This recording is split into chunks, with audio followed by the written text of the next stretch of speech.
Prioritization. This is the key principle of the Eisenhower Matrix. Here we simply categorize a task based on its urgency. The matrix is divided into 4 quadrants. Q1 is urgent and important. Q2 is important but not urgent. Q3 is urgent but not important, and Q4 is neither urgent nor important. These 4 quadrants help us get clarity on our task at hand. If your daily to-do list looks like a CVS receipt, then no worries, we are gonna fix that today. Let's discuss on how we can take advantage of the Eisenhower Matrix to get more done without wasting any time. My name is Prithviraj and let's dive right in. The Eisenhower Matrix is a simple yet so effective tool that can help you organize your life, both your professional and personal life actually. This will allow you to be more productive and achieve your goals. It's named after the former US President Dwight D. Eisenhower, who was known for his ability to manage his time effectively. He's also the mastermind behind the Battle of Normandy in the Second World War, also known as D-Day. Let's take a deep dive into the 4 quadrants of the Eisenhower Matrix. You can do this both hand-drawn or use any digital tools. I'll be covering both of them in this video. Currently, I'm doing this on my iPad so that I can have best of the both worlds. Let's create a block and name them on top. The top of the first block is urgent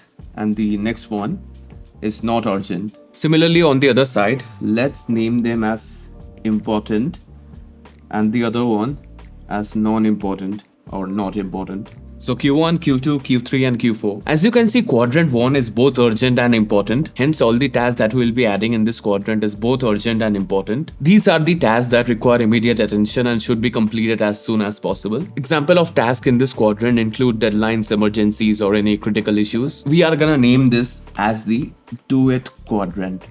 Quadrant 2. It's important, but it's not urgent. Tasks in this quadrant is important, but as you can expect, they are not urgent. These are the tasks that require planning and preparation and long-term thinking. Examples of tasks in this quadrant including strategic planning, building relationships and personal development. We will name this quadrant as the schedule it quadrant.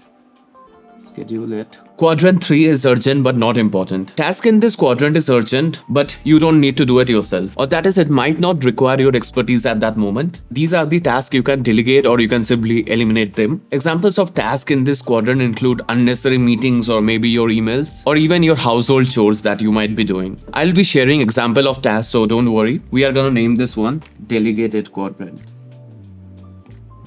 Quadrant 4, not urgent and not important, which simply means tasks in this quadrant are not necessary at all. These are the tasks that should be eliminated or at least minimized. Examples of tasks in this quadrant including time-wasting activities and gossips. Hence, we are gonna name this the deleted quadrant. Now that we have plotted the matrix, let's discuss how you can take advantage of this one. One thing I need to mention, you can create multiple matrices like this. For example, you can create one for your monthly goals or maybe you can create one for your daily or weekly tasks. We will have to now categorize our task into these 4 quadrants. We now need to identify which tasks require our immediate attention and which can be delegated or scheduled or eliminated. Before I give you my example, this is what you need to keep in mind to apply the Eisenhower Matrix in your life. Prioritize your task. Use this matrix to prioritize tasks in your daily to-do list. Focus on completing the task on quadrant 1 and then move on to quadrant 2. Schedule important tasks. Use the matrix to schedule important tasks in quadrant 2. Set aside time each day or week to work on these tasks and ensure they are completed on time. Delegate or remove any unnecessary task. Use the Eisenhower Matrix to identify the task in Q3, which can be delegated or simply eliminated. This will help you free up more time for more important tasks or maybe some doom scrolling. Minimize unnecessary activities. Use the matrix to identify tasks in quadrant 4 that are simply time-wasting activities. Minimize them or simply remove them to free up more time for important tasks like we previously mentioned. And number 5, use this matrix for long-term planning. This can help you in long-term such as your career goals or simply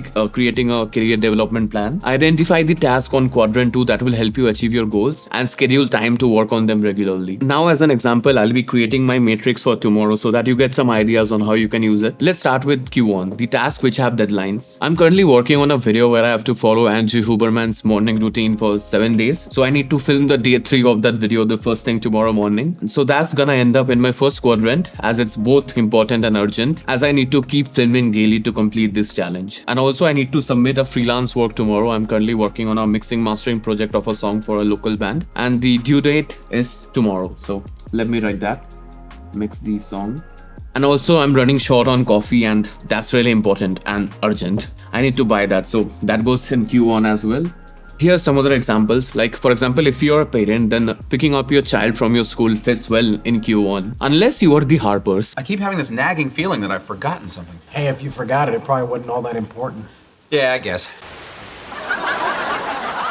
Now moving over to the second quadrant. These are the tasks that is often easy to procrastinate on simply because they don't have clear deadlines. Hence we need to schedule it to get it done. You can note them down on your calendar app or even set reminders. This segment also consists of your relationships and your personal development goals. I need to get back to a few emails, so that goes in quadrant 2. And next I have to research for my next video, and it's gonna take some time. It won't be done in a single day, so quadrant 2 it is. Another thing that I need to add is that I've been really procrastinating on working out. Really need to take care of my health now. Hence I'm finally gonna schedule it so that it gets done and it goes inside Q2, not QT. Yeah. And also, if you're finding this video helpful so far, then please consider hitting the subscribe button, and I'll keep bringing you videos on productivity, tech and life. Quadrant 3 is for the urgent tasks, but I don't need to do them myself. I can simply delegate to save some time. Delegation is not something people usually consider, as we like to do everything by ourselves, but sometimes it's really helpful to delegate to other people. We are gonna end up saving a lot of time for ourselves that way. I can edit my own videos, but I know I can save a lot of time if I just delegate it to someone, and most likely he's gonna do a better job than me. Hence, I've simply delegated that. I've hired an editor who can handle that for me. So as soon as I'm done filming this video, I can just send the files over for edit. So yeah, to finish editing my video goes into quadrant 3.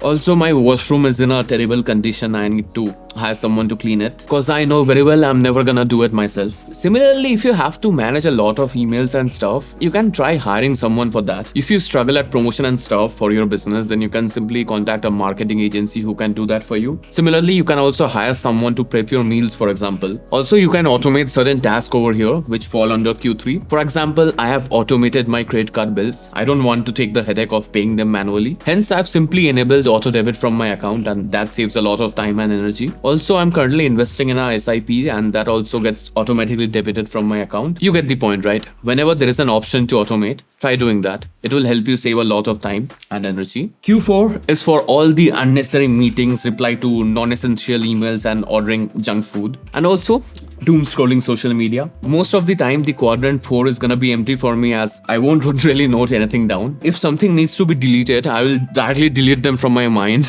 and I don't have to note them down, and we're good to go. Similarly, you can create this matrix on any digital tools. You can use Notion, Apple Notes, TickTick, or whatever you're into. I really like Kanban boards. I use Todoist as my primary task management app. I can simply create different segments signifying the 4 quadrants, and now I can simply add all the tasks based on what we learned. Prioritization is the key over here. By focusing on the tasks that are important, we prevent any last minute stress. The Eisenhower Matrix is simple yet so much effective. It can really help us prioritize our tasks and become more productive. By categorizing our tasks based on the level of importance and urgency, we can quickly identify the tasks that require immediate attention. Using this matrix will also help you prevent procrastination. But somehow, if you're still struggling in the never-ending loop of procrastination, then click here. We have discussed the reasons on why we actually procrastinate and what we can do to fix that.